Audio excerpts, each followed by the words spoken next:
Albany, New York. AP, New York Governor Andrew Cuomo's top aide told Democratic lawmakers that the administration took months to release data on the coronavirus death toll among nursing home residents because officials froze over worries the information was going to be used against us. Republicans who term the comment admission of a cover-up are now calling for investigations into and the resignations of both Cuomo and the aide, secretary to the governor Melissa DeRosa. And a growing number of Democrats are joining calls to rescind Cuomo's emergency executive powers, blasting the administration's defense of its secrecy. To continual defenders of NY Governor Cuomo, how is this okay? New York City public advocate Jumaane, a Democrat, tweeted. How is it not #Trump-like? And when forced into admission, the most you get is a sorry we got caught. And not even directly from him or to the families. The disclosure of DeRosa's comments, made on a Wednesday conference call with Democratic legislative leaders, came as the Democratic governor, a third-term Democrat who says he'll run again in 2022 and penned a book touting his handling of the pandemic, and his administration were already facing backlash over their handling and reporting of outbreaks in nursing homes. Cuomo's office provided a partial call recording to the Associated Press, but declined to say where it obtained it or allow its publication. In recent weeks, a court order and state attorney general report has forced the state to acknowledge the nursing home resident death toll as nearly 15,000, when it previously reported 8,500, a number that excluded residents who died after being taken to hospitals. The new toll amounts to about 1/7 of the people living in nursing homes as of 2019 in New York. Since last spring, news outlets, lawmakers and the public have asked the Cuomo administration for data about COVID-19 deaths among nursing home residents. On August 3, lawmakers asked State Health Commissioner Howard Zucker for the number of nursing home residents who died in hospitals. By mid-August, then-President Donald Trump began retweeting comments criticizing Cuomo for his administration's response on nursing home deaths. On August 26, the Department of Justice gave Cuomo's administration 14 days to provide data on nursing home deaths.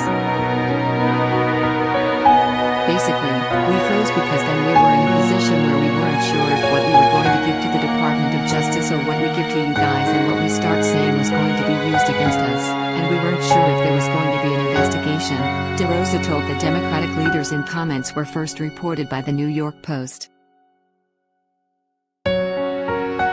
That played a very large role into this, she added, saying the administration had asked legislative leaders whether it could pause on getting back to everybody until we get through this period and we know what's what with the DOJ.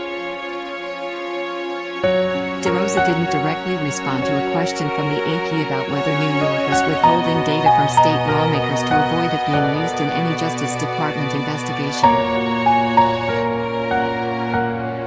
DeRosa issued a statement Friday saying the administration told legislative leaders in September that it had to set aside lawmakers' August request to deal with the Justice Department's request first.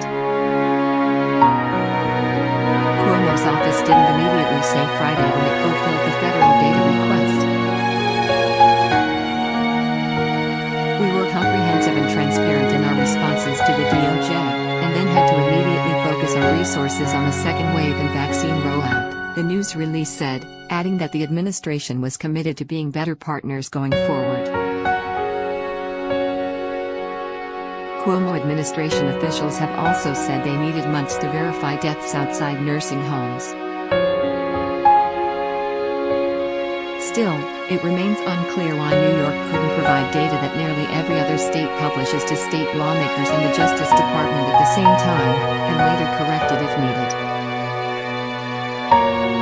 The State Department of Health initially released data about all deaths of nursing home residents, regardless of location.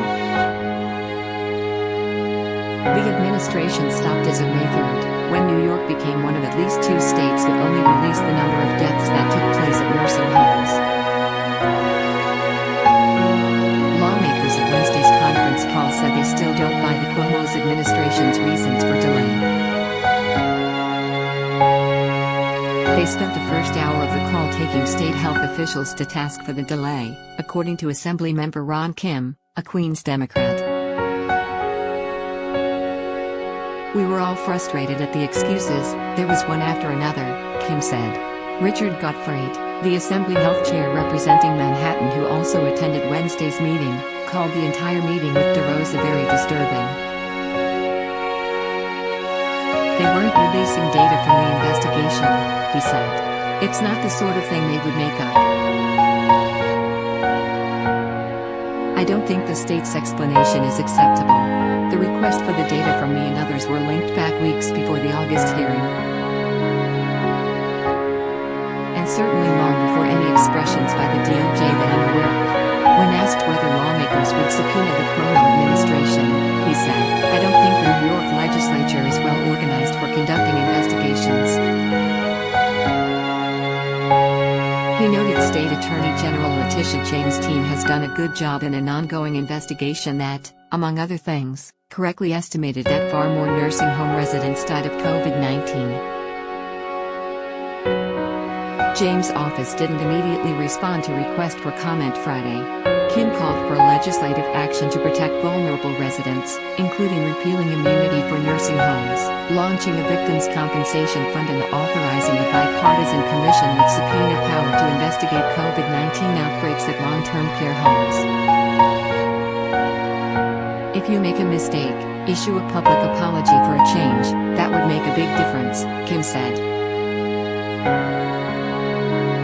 Kim said after DeRosa's comments, staffers and lawmakers listening in on the call began texting each other asking, "Oh crap, did she just incriminate herself?" But Kim said while he supports reducing Cuomo's executive powers, he doesn't back ousting DeRosa because it wouldn't resolve the institutional problems the administration caused over the last 10 months. "There was a lot of trust that was lost," Kim said. Download calling all HuffPost superfans. Sign up for membership to become a founding member and help shape HuffPost's next chapter. Join HuffPost.